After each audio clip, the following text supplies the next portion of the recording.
Good morning, everyone. So, onward to Mars.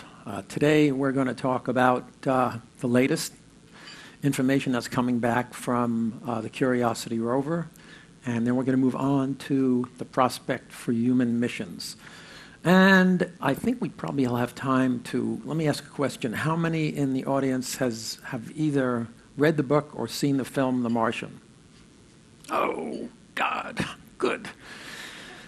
Well, we'll have time to answer questions about it and say what's good about it, what's bad about it, what's right about it, what's wrong about it. So I know several of you have been asking me that. So I believe I have one more talk after this, possibly two, but the next talk is going to be about, just so you know, it's going to be about ET. Have we been visited? Is anybody out there looking for us? Are we looking for them? What do we know about that kind of thing? And there's a really wonderful holiday take-home message at the end of it. So I urge you to come and bring your friends for that. But today we're talking about Curiosity, which landed in 2012. And it's quite large, the size of a small car. Let me see if I've got a little video. Because of its history, this strangely sculpted mountain is the ideal place for Curiosity to conduct its mission of exploration into the red planet's past. But data from Mars Reconnaissance Orbiter suggest that Mars once hosted vast lakes and flowing rivers. Gale Crater and its mountain will tell this intriguing story. In the gentle slopes around the mountain, Curiosity will prospect for organic molecules, the chemical building blocks of life. Mars Reconnaissance Orbiter has found an intriguing signature of clay near the bottom of the mountain and sulfate minerals a little higher up. Both minerals are formed in the presence of water, which increases potential for life-friendly environments. Clay could seal organics off from the outside environment, much like it preserved dinosaur bones on Earth. If organics ever existed on Mars, they could be preserved in the clay. Even on planet Earth, teeming with life, finding billion-year-old, well-preserved organics is difficult, but Curiosity will find them if they're present in the samples it takes. The rover is equipped with the most advanced suite of instruments for scientific studies ever sent to the Mars surface. Here's a little self-portrait that Curiosity does. You might wonder how it does it. It takes a mast, camera at the top of its mast, and it images itself and then goes around the other side and pieces. These are all pieced together in a panorama back home. You can see all of its footprints trying to manipulate around. Here is where it's going. At the center of a large crater called Gale Crater is a mountain called Mount Sharp. And this is a place of interest because there are clays all around it, and because being a mountain, it has a history. The oldest stuff is at the bottom, and the newest stuff is at the top. And so when you're looking kind of like a tree, when you're trying to find the history of something, this is a place you want to go. It also has very telltale signs of what might have been liquid water, and we're going to get to that shortly because information has just come in the last week or two. Along the way, let me see, is this a video? I'm not sure it is. Along the way, some beautiful imagery that you see that Curiosity's taken, close-ups of some of the rocks, and some of these interesting structures here, which show this characteristic pattern, and possibly flow patterns down here. So this is what I was talking about. This is hot off the press. It appears with a lot of certainty now that Gale Crater was once a lake filled up to the top. This is how it would have been depicted. This is an image of it now, and you can see how flows are going towards the center of the lake across these outcroppings. And the top of the mountain is really what was an underwater mountain. At some point, this was all, and we're not really sure where this came from. It looks like the mountain is what's left of the eroded area that was completely under the water. And as time went on, everything else eroded, leaving the top of the mountain, but we don't really know that for sure.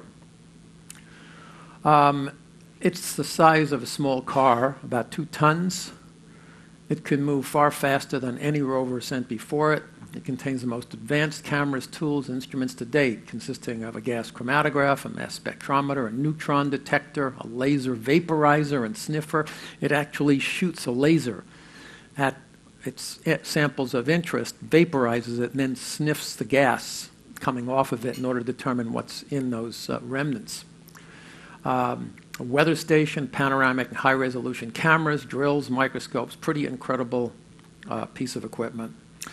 It has been searching for environments conducive to life, organic molecules, clays, water, and it, as mentioned, its main job is to go to the center and explore Mount Sharp at the center, which layers contain a historical record of the past. So we're learning a lot, and the more we learn, the more it looks like water was omnipresent, and that is a good thing if you're a human and you're interested in surviving. And so over the years, we have had these initiatives to send humans to Mars to follow up on these, on what we learn from the rovers. So I'm just going to get out of this 1 minute, just so I can show you this little historical review, which I pulled up also yesterday. I've been a busy guy.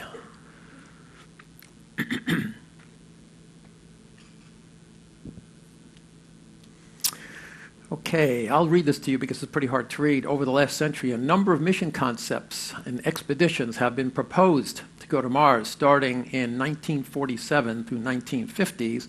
Wernher von Braun had a proposal. I'm not going to read this to you, but I am going to scroll down so you get some idea of what we're talking about. This is all 1946 to 1957, and then we started to get beyond Wernher von Braun and his writings to NASA proposals, complete with pictures. And, well, you keep on going here. This is, let me see, let me go back a little bit. You can't read these things, but I think you're getting, let's see, go back to,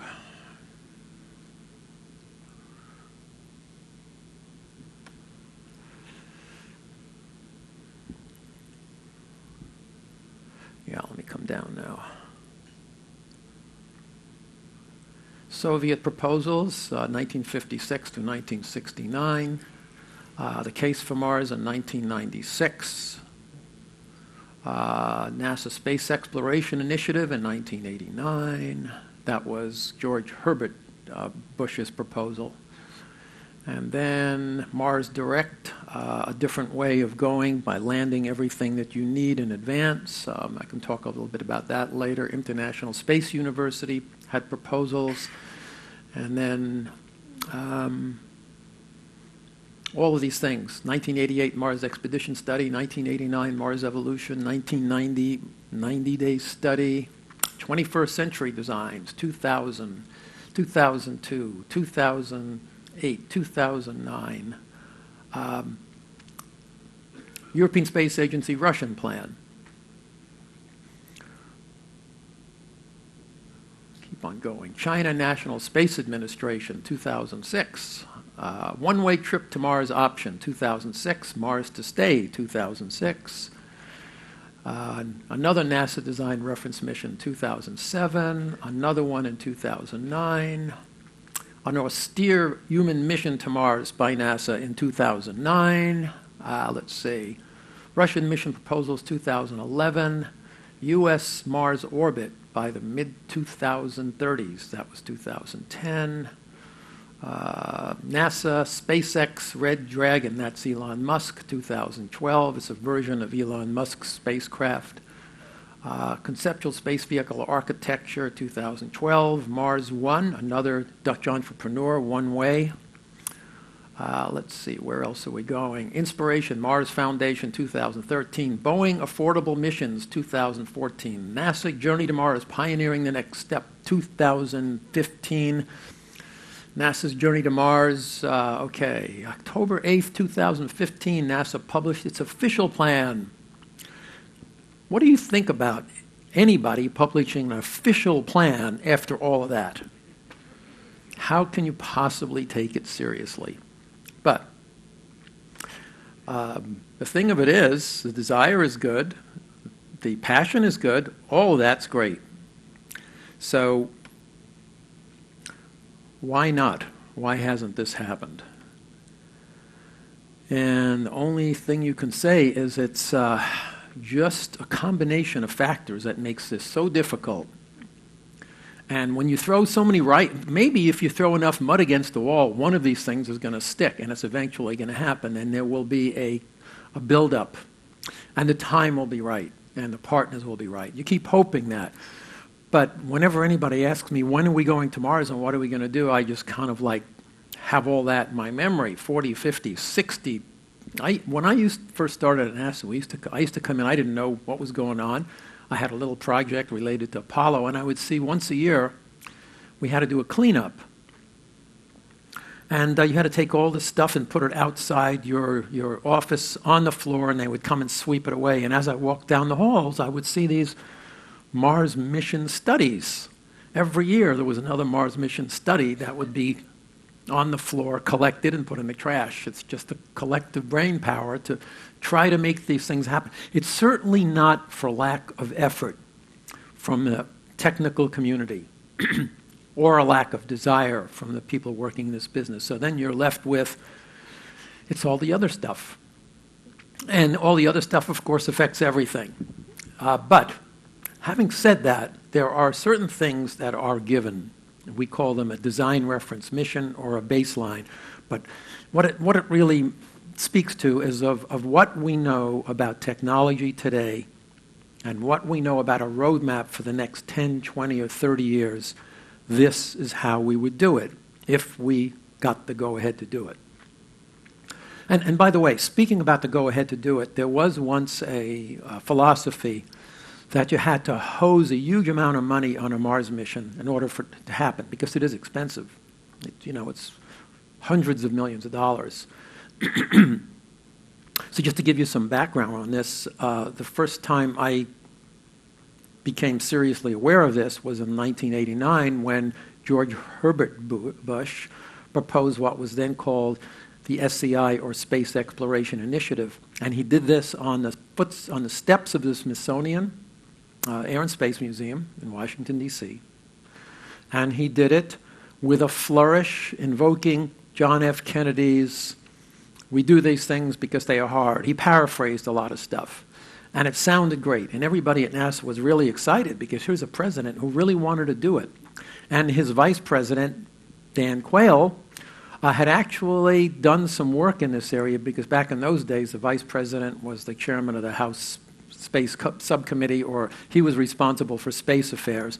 And he had come up with this concept of inflatable structures to make everything less expensive and easier. They would have inflatable habitats, inflatable craft. And it all sounded great, and we were all excited for about a couple of months until it came out that when the report that detailed how this was to be done was circulated, it had a lot of chapters, technical chapters in it, but it happened to be missing one key chapter, and that key chapter was, what's it going to cost? There was no funding chapter in that report. And when the GAO, Government Accounting Office, and those kinds of folks got involved in figuring out what this plan would cost, it weighed in at over $1 trillion. And it was basically died a very quiet death. And the public wasn't even really aware of it that much. And that was a big mistake. The next time it happened was with his son, George W. Now, what W did was as he has done during his time, he's attempted to avoid the mistakes of his father. in his presidency and after that. So he was very well aware of the cost issue. And he laid out this new program, and as I said the other day, he laid it out in the wake of the Columbia disaster. He was almost forced to, because here we're going along with the space shuttle going up and down and building the space station and maintaining the Hubble Space Telescope and all that kind of thing, and it's getting very, where's it all going? And the space station's going to be completed, and then all of a sudden we have this horrible accident, and he has to do something, he has to say something, because that's what presidents do when you have these accidents. And he decided we are going to go to the moon and then on to Mars, and he called it Project Constellation. And instead of not doing any research about funding, what he did was he said, NASA's funding level is about, like I've mentioned before, about a half a penny on the tax dollar, about $16–17 billion in total. And of that, the space station occupies a chunk of it, and the space shuttle occupies a chunk of it, and we're going to retire the space shuttle, and we're going to stop spending money to build the space station because it will be built. That money we will use to start on the way to Mars. And instead of doing it like Kennedy said, in this decade, we're going to do this within 10 years, what he said was, no, we're not going to do it in 10 years. We're going to do it in 20 or 30 years. We're going to do it in however long it takes to use the same funding level that's already there without spending any money additionally whatsoever, except for inflation. And that made a lot of sense to a lot of people. And we actually started, and that was paying my research and paying my bills for a good, 6–7 years, until, as I mentioned in another talk, President Obama got elected, and President Obama looked at this and said, well, you guys are way over budget. You guys are way behind schedule. And on top of that, there's a massive financial crisis in the United States, and there's a lot of unemployment. We just can't afford to do this, and that was the end of that one. And the good part of it was replaced 50% or so with an effort to have the private sector involved. So that left NASA with the next way to look at this, which was to spend the money left over from the space station and the space shuttle to build a big super rocket. And once we build that big super rocket, we'll figure out what to do with it, and we'll come up with a possible plan. So you can see how the interplay of politics and technology seems to work here. You can't ever get I call it a pendulum. You can't ever get yourself too excited, because you know that what you've done could be relegated to the trash heap very unexpectedly, very quickly. But having said all that, we've gleaned a lot from doing all this work this many years. We've learned what would work and what wouldn't work. So let's take a gander at what that baseline might be.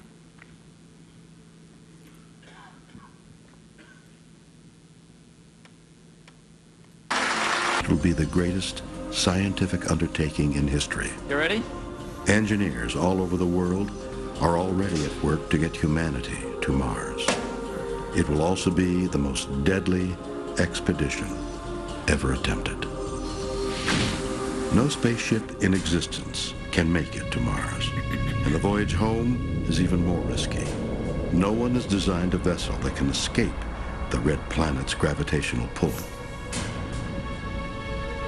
The round-trip journey will take a year, and as long as another year and a half on the red planet's surface. No human being has ever survived that long in space. Plans to make this science fiction fantasy come true have already begun on Earth. The amount of stuff you need to go and come back to Mars is heavier than the International Space Station. We have yet to move anything that big. 11,000 liters of water, 20 metric tons of dehydrated and packaged food. In all, 520,000 kilos of supplies. No single rocket can handle so much mass. NASA now has a new revolutionary plan. Orion takes the astronauts to space to coordinate the construction of the Mars craft. The length of a football field, it will take months for robots and humans to assemble it. With a target date to be completed before 2030, This will be the largest space vessel ever constructed. Once completed, Orion will dock to this huge interplanetary mothership, transferring the astronauts for their journey to Mars. As a plan still in its infancy, the spaceship will rotate through space like a propeller. After the primary departure burn from Earth occurs, we jettison the propellant tank, and now we position the vehicle and can use small RCS thrusters located on the front and back of the vehicle to spin it like the propeller on an airplane. By doing that, we're able to generate artificial gravity for the crew. We are going for Mars entry. Stand by. Droop deployment. Aeroshell jettison. Here. 4 down and locked. 4 meters. 3 meters. The quest to explore the universe begins on Mars.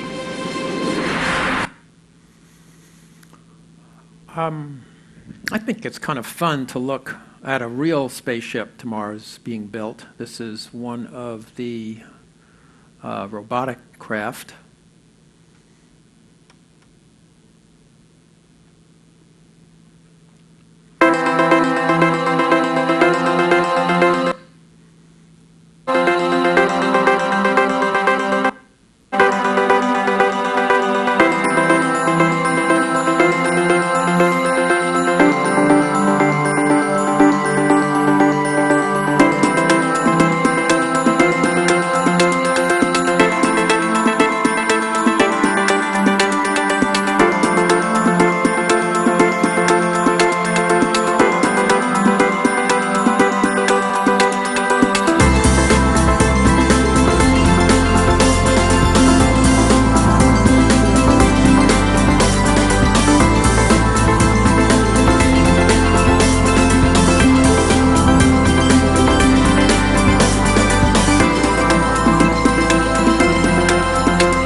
That, I believe, is MAVEN, sampling the Mars atmosphere. It is there right now, sampling the Mars atmosphere, trying to determine one of the key questions: what happened to it?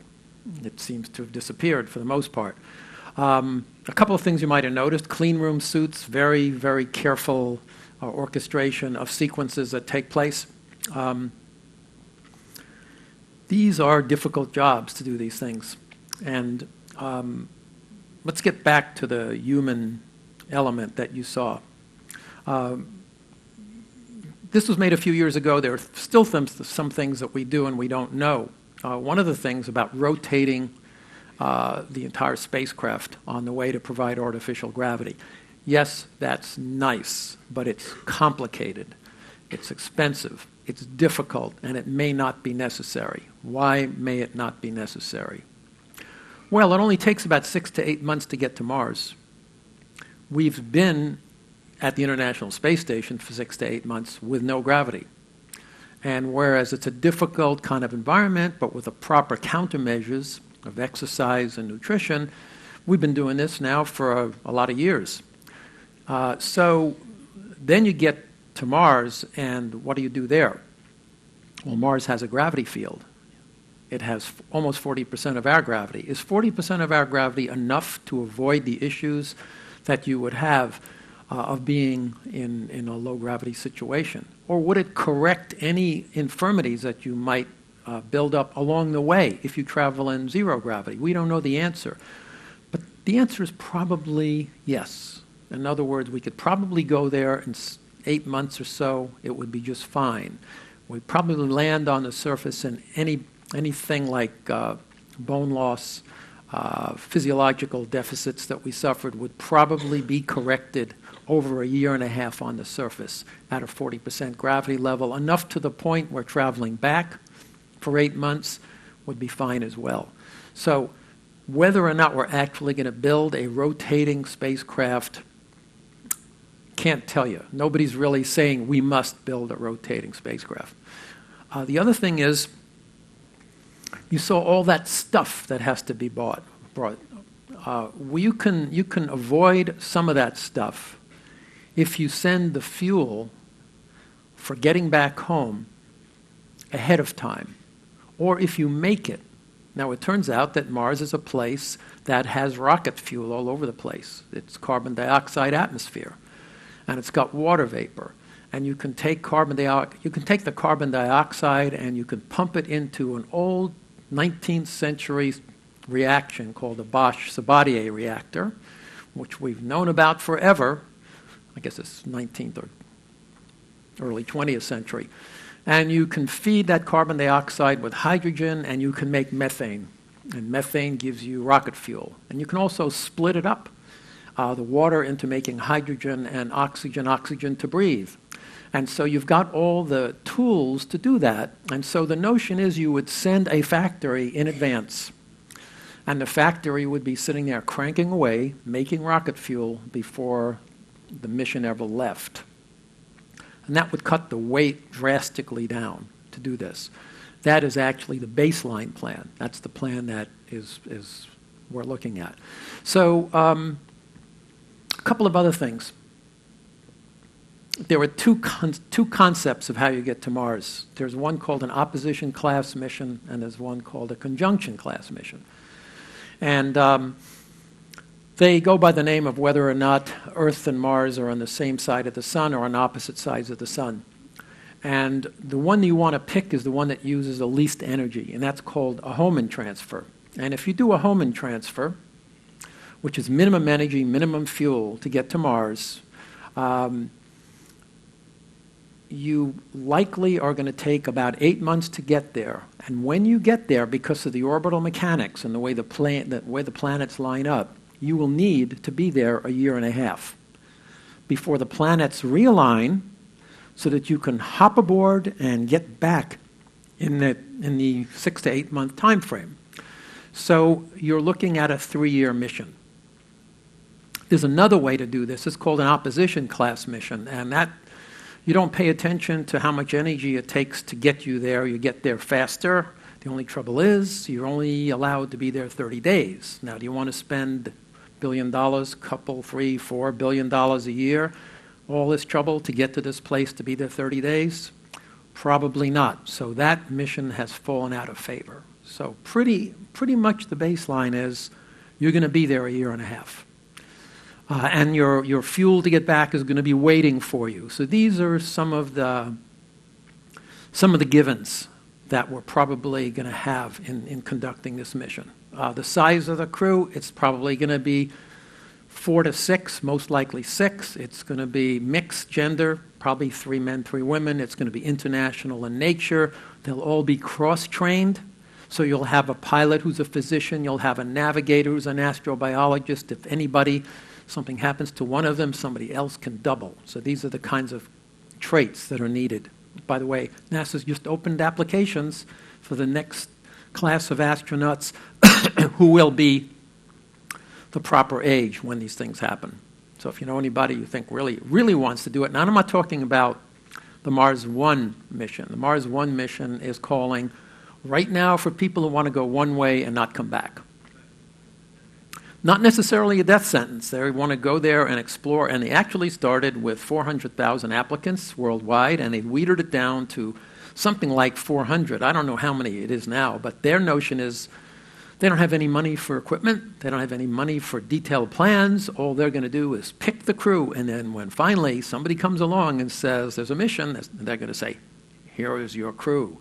We've weeded them out. So you have a Dutch entrepreneur who's put his own money into this, and just goes to show you everybody at some point gets involved in this in one way or another. So if you actually talk to some of the winners of the 400, they're very, they're full of excitement, and they really want to do this, and many of them think they are going to do it. So they're drinking the Kool-Aid, as I say. So let's talk about the whys. Because we've talked about the cost, the difficulty, we've talked about what we know, but we really haven't addressed the whys of the matter. There's a nice little image that might show you why. Here's a smooth, meandering ancient riverbed, and you can see kind of sun glinting off this surface. Maybe that's some frost on this side. Looks like a place you could drive your car right down. I mean, just looking at it, it looks like a friendly place. Now, that's deceptive, of course, because it's so cold, and there's not much air, and what air there is carbon dioxide, and there's not much pressure. It's severe. It's like living not as high as Everest, but 100,000 feet. Well, actually, it's worse than Everest. So you've got to do some stuff. You've got to do some stuff. But there are many reasons. People have written books and magazines. Every couple of years, NASA comes along and puts out a 4-color brochure, and they announce it and say, this is why we should go and why we should explore. And all kinds of reasons. But moving to the top of the list really is something like this. That's pretty sobering. The brightest light this morning, courtesy of a meteorite explosion, and a prime viewing spot for many was behind the wheel. The morning rush hour drive was certainly a more enlightening ride, with dashboard cameras capturing the Fireball's course. This wasn't a story that workmates wouldn't believe. The falling meteorite could be seen in places 200 miles apart, and other videos have been uploaded to the internet. Алло, Андрей, алло. Да. This is Chelyabinsk, which was in the meteor shower zone. The explosive light distorting the images of the central square. Motorists could have been forgiven for initially thinking they had been blinded by another's headlamps. Authorities have said the blast happened at an altitude of 10,000 meters, which may have been when the meteorite entered Earth's atmosphere. Unfortunately, we don't really react until we have something in our face like this.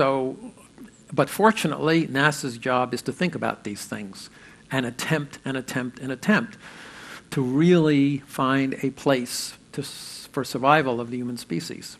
And that's what NASA does, explores and look for places that would be friendly to us. So in the event this happens, asteroid-comet collisions every 65 million years or so. We know about the dinosaurs being wiped out. We have not been around that long as a species, a million years or so. You never can tell when the next one is going to appear out of nowhere, and we're going to be toast. I don't know what we would do. We do have a plan called an asteroid redirect plan. It's supposed to be the very first mission of this gargantuan rocket, the Space Launch System.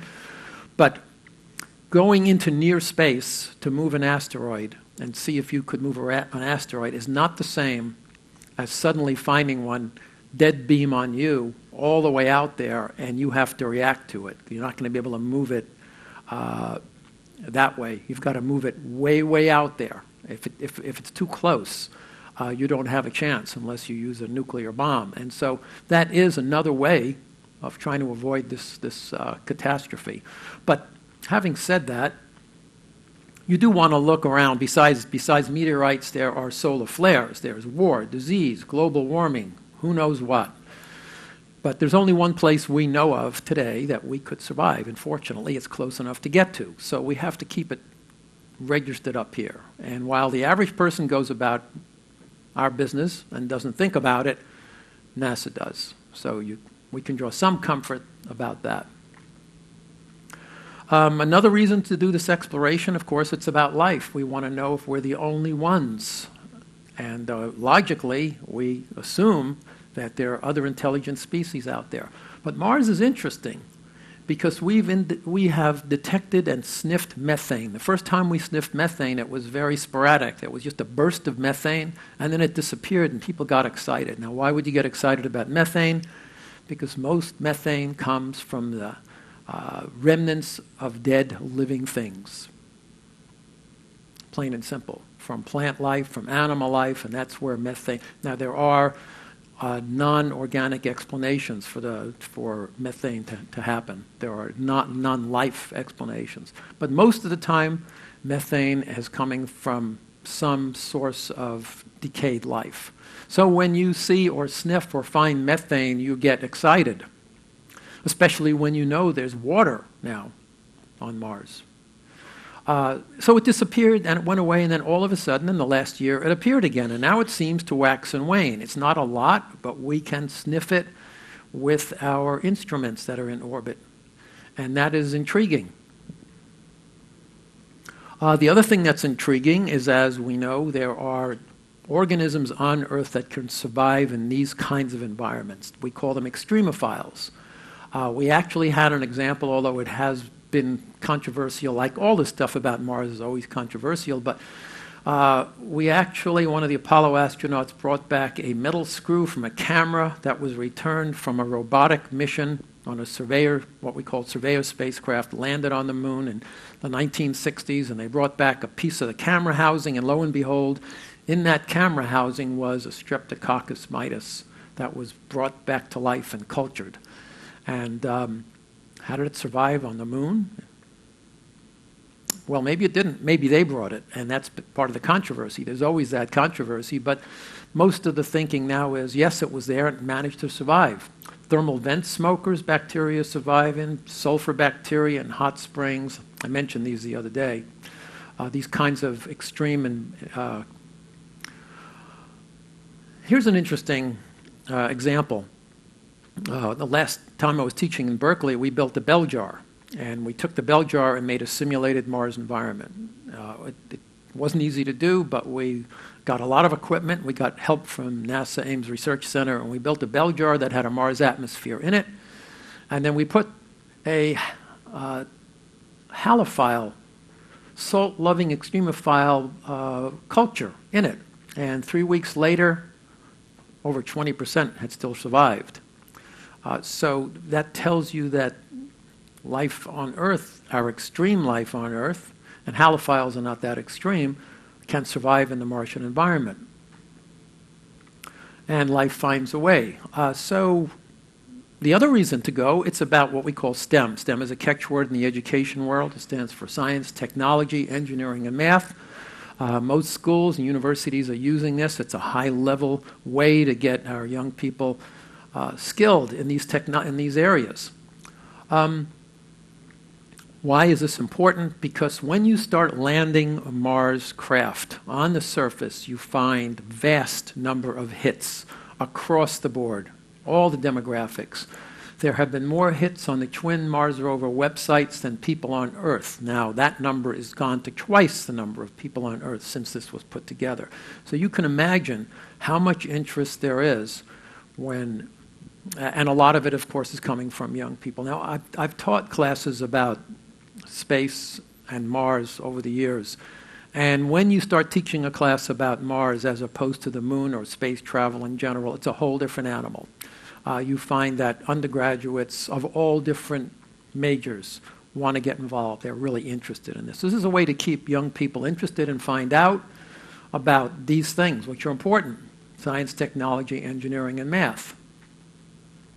But despite all the four-color brochures, despite everything I've said, despite anything you might hear from anybody else, positive or negative, at the end of the day, my feeling is it doesn't mean anything, it means squat. Because regardless of the arguments, pro or con, for the same reasons Columbus, Lewis and Clark, Hillary, Lindbergh, Neil Armstrong, and others went to places unknown, filled with great peril, there is little doubt we will travel to Mars. It's what we do. Maybe sooner or later, maybe Americans, Russians, Chinese, Japanese, separately or together. It is what we do. It's in our genetics. So I don't have much doubt about that. And I wanted to finish off, because we still have time to show this and also ask, go some questions about The Martian, the movie.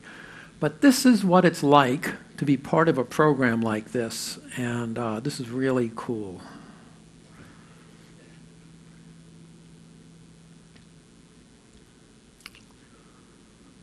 NASA JPL's rover named Curiosity successfully landed on Mars a few days ago.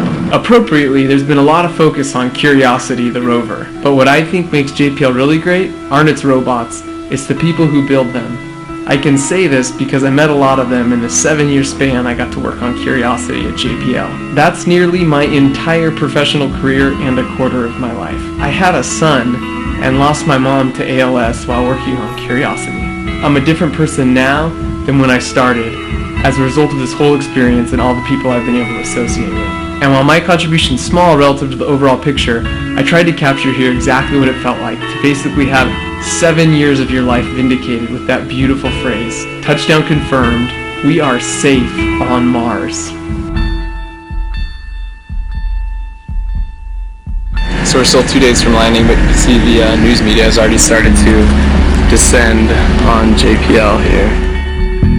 Since we're all kind of nerds around here, and our schools look a little different than most, this is the landing ellipse for the rover, and we all kind of place guesses on where we think it's going to come down. So we're headed down to NASA JPL to hang out with everyone and watch the landing. Coming with my cute wife, and my dad's going to be there too. So it's pretty exciting, kind of sick to my stomach at the same time. Basically 7 years of my life and career come down to about 7 minutes. Kind of freaking out.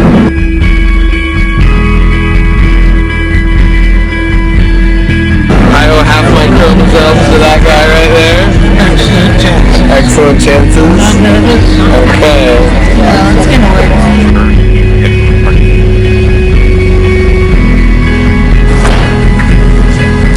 Cruise stage separated. When Mark gets nervous, he starts shivering like he's freezing. And right now it's probably about 85 degrees out here, so Mark is really nervous. We used to watch The Apprentice, and right before they get into the boardroom, I'd have like 8 blankets on me and be shivering. Something about the Donald scared me.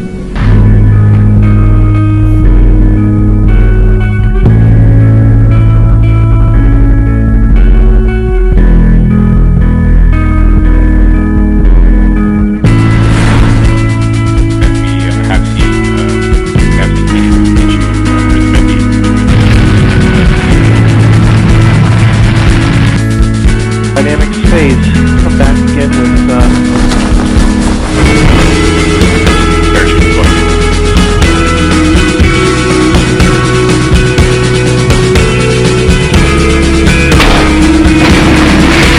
We are in power flight. Standing by for Skycraner.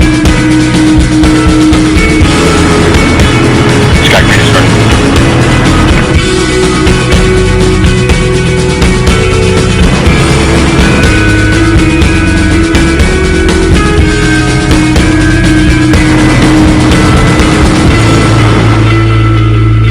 Touchdown confirmed. We're safe on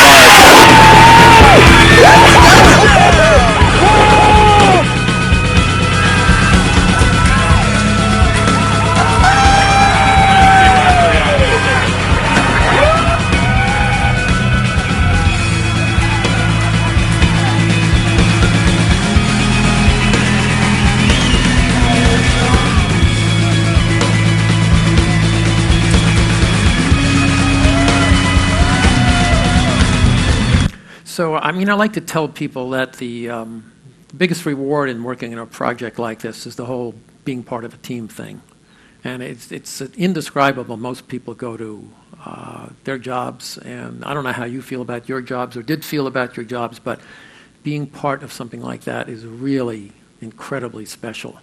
And you get a sense. It's what makes it even more special is the fact that you're spending years targeting something that might not happen for a decade or half a decade. And in some cases, when we went to Cassini, to Saturn, it's 10 years. Pluto was 10 years, New Horizons spacecraft, 10 years to get there.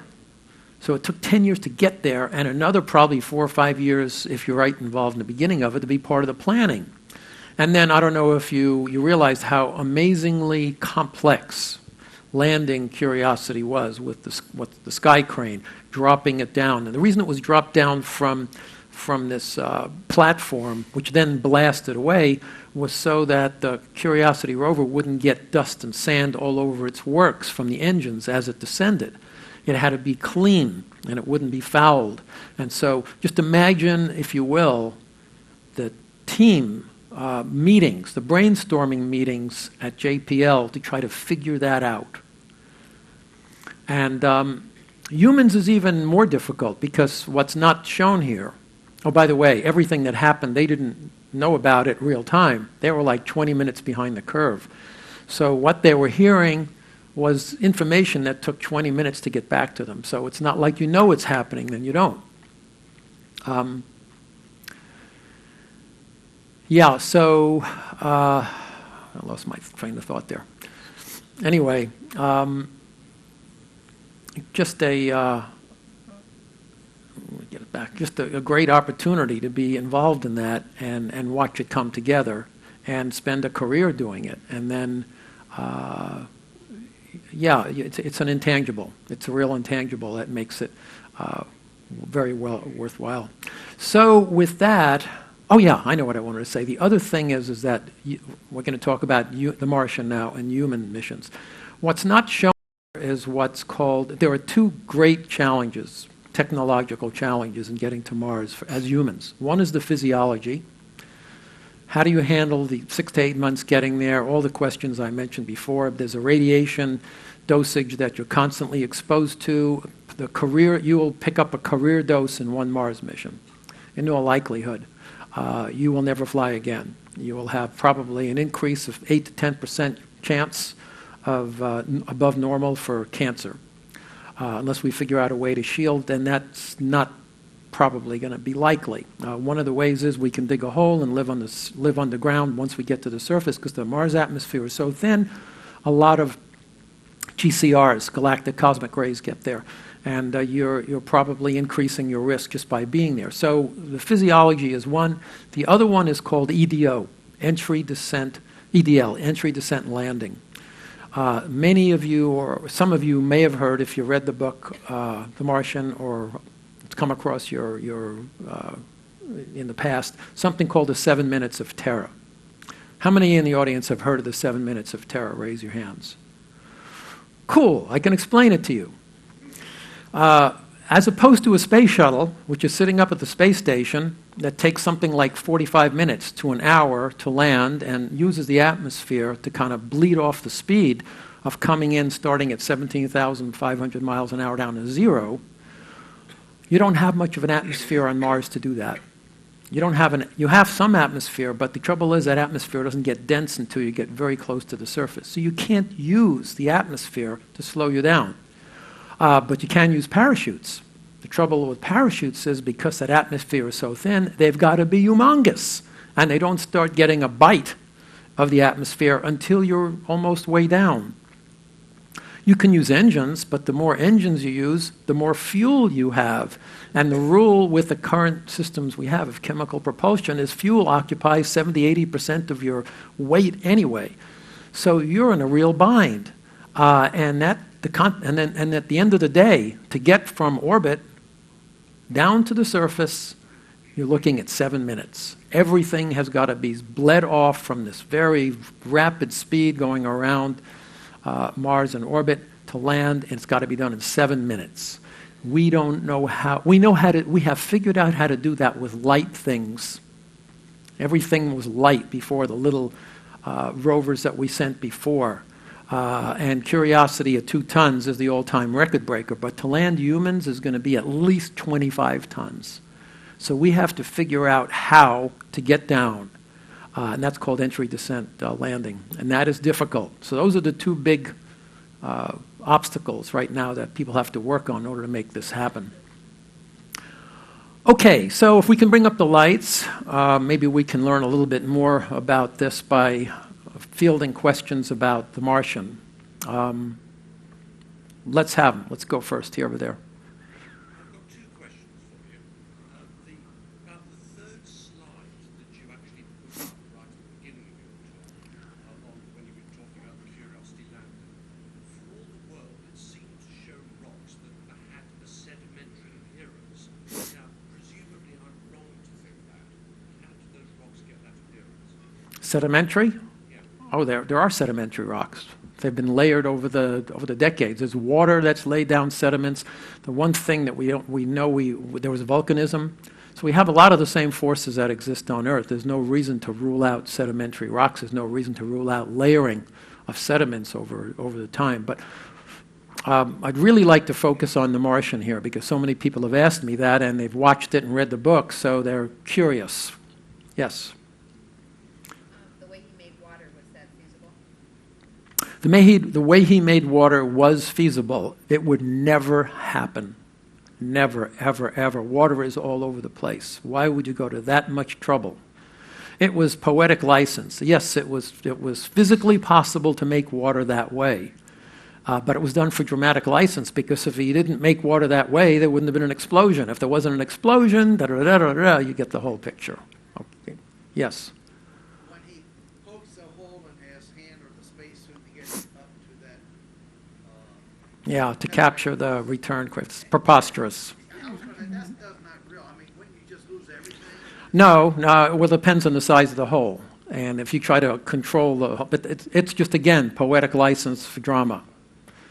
Come on, you guys must have more questions about it. Yeah. He was taking soil from outside, inside, back and forth.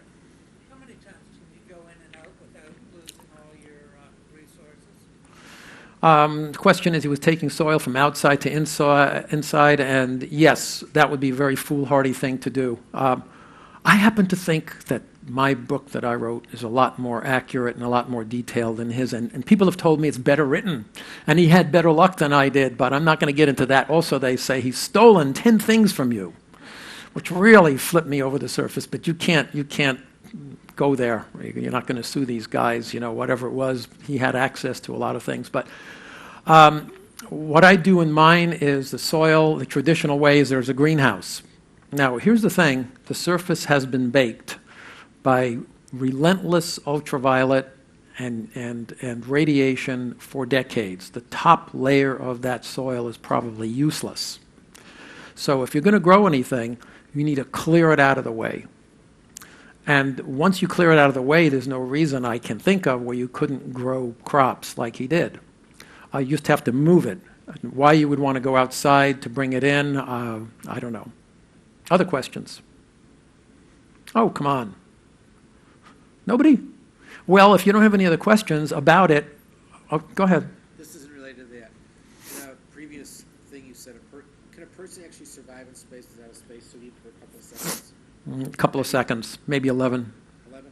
Maybe. You would just get drawn, your body cavities just get drawn out. Yeah, a lot of stuff. But I'm going to talk about that as well. Yes, you had a question. Well, I was just going to ask that you could tell us some of the other inaccuracies. Okay, I'll tell you some of the inaccuracies. So let's start off with the very first scene of I haven't read the book. I assume I've seen the film. I was forced to see the film because people told me if you don't see the film, you're not going to be able to answer the questions, and then you're going to be a real, look bad. And I didn't have time to read the book. I'm just assuming the film mirrors the book pretty closely. But let's start out in the very beginning. There is a massive storm. The spacecraft is tipping over. They've got to get out of Dodge or they're going to be stranded. Oddly enough, in my book, which was written well before the Martian, there was a massive storm. Spacecraft were covered up. The landing habitats, which had been previously landed, as I mentioned, you send everything in advance, were difficult to find because sand had piled up. And also their landing system, this is in Cassie's guess, their landing system had been broken because of stuff getting into the beacons, and they landed in the wrong place, and they had to find the habitat. And in both cases, in my book and in his book, the spacecraft starts to tip over. The difference is in my book, it tips over because they landed on a sinkhole. And one of the legs lands on the sinkhole, starts to tip over, and it does tip over. In The Martian, it starts to tip over because of a massive storm. The only trouble with that is even though winds on Mars can get to 300 miles an hour, the atmosphere is 1/100th the density of ours. It's a paper tiger. It would never do that. It just wouldn't do it. Storms, yes, they're there. And they obscure things, but they don't push spacecraft over. Let's go to what happens after they blast off and leave him writhing on the surface. Well, this one you would have to really be in a niche. You would have to be in a niche area of technology to see this. And I happen to be in that niche area, and it's spacesuit design. So when I took a look at the spacesuit that he was wearing, I immediately recognized it is a concept spacesuit called a mechanical counterpressure suit. In order to save weight, the spacesuit on Mars has to be less than half of the current spacesuits, probably 2/3 lighter than the current spacesuits because the gravity is almost 40%. So therefore, if you build a 400-pound like spacesuit you have today, you're still looking at 160 pounds, and you can't walk around with 160 pounds. If you're going to Mars, you have to have a blue-collar suit that enables you to go out and work every single day, easily. And so a heavy suit won't work. You've got to make one ultralight. So he got that. And there are several ways to do it, but one that's in favor is called mechanical counterpressure, which means instead of using air to pressurize the body, you use fabric to pressurize the body. And the fabric just squeezes you everywhere uniformly. This is not easy, by the way. It's never been done. It has been done and tested, but there's always some problems with it. We haven't solved that problem yet, notably, and especially how you get into a suit that squeezes you with material and then how you get out of a suit like that. And you might have seen some high-fashion spacesuit designs in the newspapers in the last couple of years. They've got a lot of ink behind them about mechanical counterpressure fashion suits. But you still have to breathe air. And so what do you do about breathing air? Well, the suit comes all the way up to your neck, and then there's a neck ring that goes around the neck, and then you have a helmet, and then circulated in that helmet is oxygen. And that oxygen is rebreathed or is purified, and that's how you get your air that you need. And the pressure in the helmet is about the same as the pressure by the fabric. So you may have noticed he was writhing on the surface. He had a puncture in the suit. You remember that? And the smart suit was counting down and telling him he was running out of oxygen, right? No. You don't run out of oxygen if you have a puncture in a mechanical counterpressure suit. It's material. There is no oxygen down there. The oxygen's in the helmet. But that's kind of a wrinkle on a wrinkle on a wrinkle that you've got to know. Some other things. Well, the biggest one is that they left, right? They got out of town. Now, things may have changed since I got involved with orbital mechanics and looking at targets of opportunity.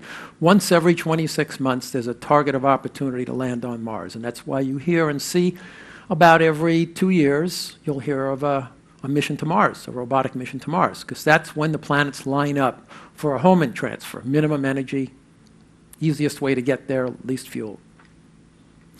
I never remember seeing any mission that was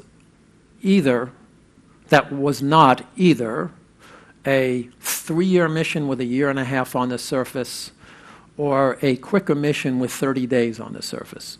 And yet, these guys get out of town, and I think it was after 2 to 3 months, and just leave. You don't just leave. You've got to be lined up with Earth, or you're not getting home anywhere, and you certainly don't have enough resources. Now, there may be such a mission. I haven't looked at it lately. Actually, I did look at it. I looked at it through 2026. I never saw anything that gave you the ability to just leave after 3 months and get home. But aside from that, there's another big fallacy. When you do these missions, the baseline calls for you to land a base before you get there. The base is designed to handle a crew of 6 for a year and a half. If there is a crew of 5, because the other 5 have left, and there's only one person, you do the math. 3 years for 6 people? How many years for one person? What, 10 years, 15 years? You've got enough resources for one person to be there way beyond having to worry about the things he worried about. He could have just sat there and lived off the resources in that base indefinitely. Not indefinitely, but until a rescue mission came along. But again, these are nitpicking things based on what the real baseline mission would be. But let's just assume all that happens and he blows everything to smithereens and he's got to get out of there, which, by the way, my astronaut had to get out of there too. The difference is that my astronaut chose to stay on Mars. That astronaut chose to leave because it was a survival story. So mine secretly stayed away when it came time to leave because the questions hadn't been answered. Where did the water go? Where did the air go? Where did the temperature go? Where did life go if it was there? He could not handle not knowing that. That was his whole reason for existence. And so when the year and a half was up, and he didn't have those answers.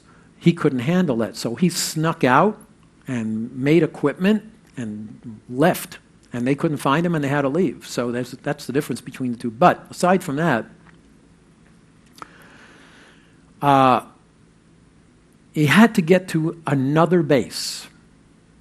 And why is there another base? Because this is done sequentially. If you're going to have human settlement, you plan this out. The first crew goes to this place over here, and they live there and learn to settle there, and then you land another base a certain distance away in another interesting place. And then that crew goes there. So in my story, both bases had been landed, but the second crew couldn't go because there was politics and pendulum stuff going on Earth, and the international coalition fell apart. Nobody was going to that second base. In The Martian, there was a second base, but at least in the movie, it wasn't explained. The second base would have another 3 years of resources for another 6 people. So if you're in the first base and you know that, and things are going downhill, you're going to go there. The only difference was when Watney, that was his name, Watney, when Watney went there and did all this traverse in his rover, lo and behold, when he gets there, he does not find the base. He finds a rocket ship. You would never, yes, you would have a rocket ship. You would have a way to escape, but there would be a base there. And if there was a base there, you wouldn't get on that rocket ship. You would get in that base and you would live there for another 18 years until somebody rescued you. So those are just some of the subtleties of what was wrong about it compared to the actual mission concepts that we have.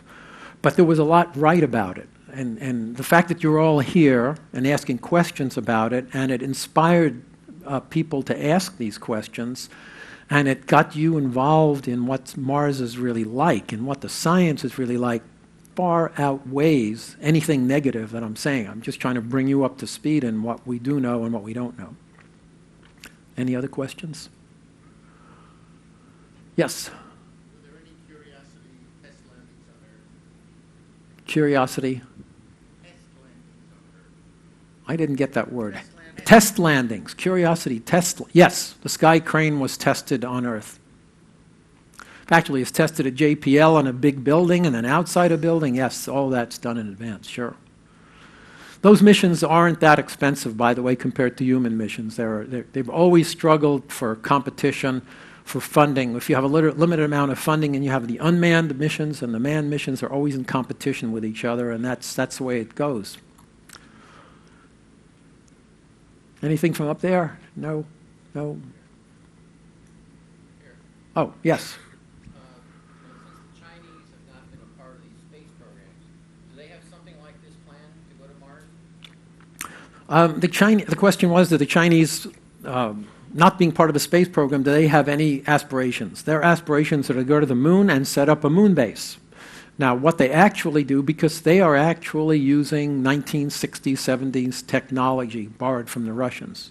So then they don't have a grand, big program with high technology like the United States does. And they have proposed, and you can take it with a grain of salt, another Mars mission. So anything that's proposed just gets added to that list of at least 60 or 70 proposals. The hope is that we will get over our paranoia about transferring technology and bring them into the international community, and it'll all be made easier because we all want to do the same thing. So right now it's ITAR is keeping that from happening and worries about it. Yes?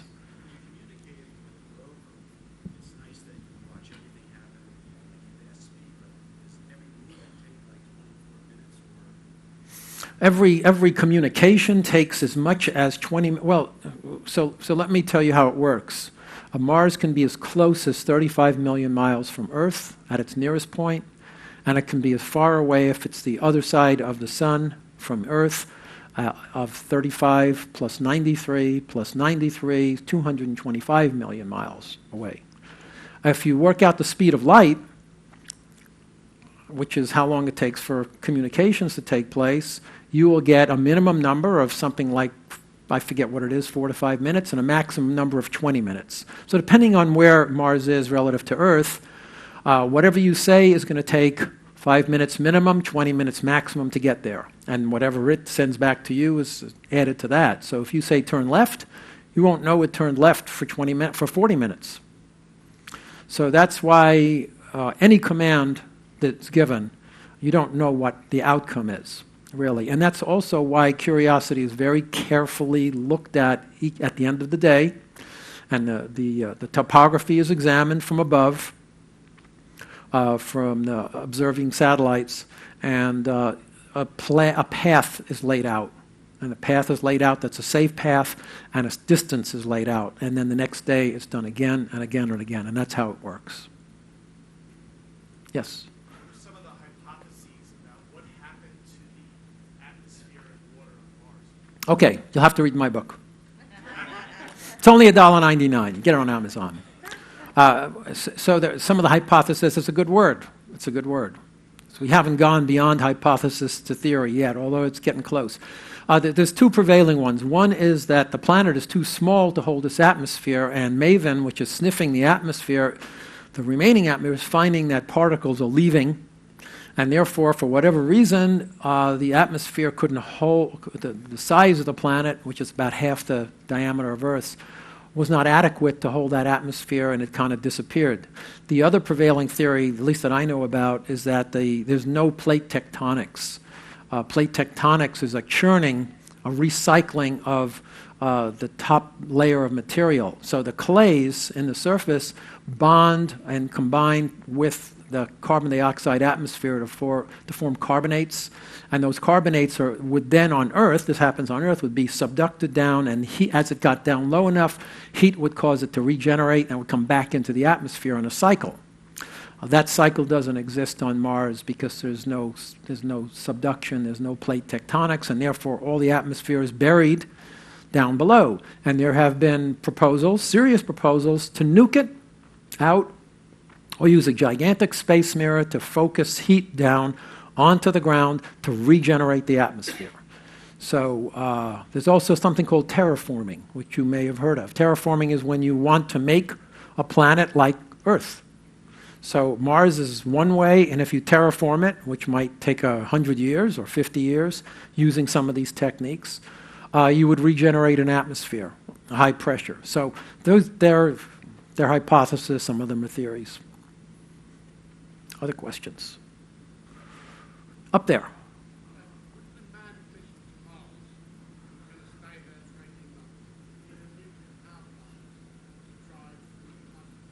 I'm sorry, I couldn't hear.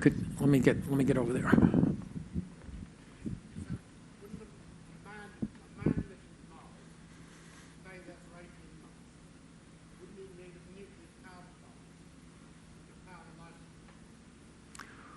I missed the last part of it about life. Power plants. Okay. Well, there's enough. There's 44% of the sunlight gets to Mars as gets to Earth. So solar panels are just fine. In fact, the rovers are powered by solar panels. And if that doesn't work, you'll use radioactive thermal generators, which can last for a very long time. And we've been using them for a long time. That's how we can still get information back from Voyager, which has gone beyond our solar system into interplanetary space. So there's lots of ways to get power. Yes? I think he was asking about nuclear power plants. Yeah, that's what I just said. Nuclear power plants are radioactive thermal generators. They're very efficient. I think the objections have gone away because a lot of our spacecraft use them. Nothing else. Have a great day, folks. Come back for ET tomorrow. We'll see you then.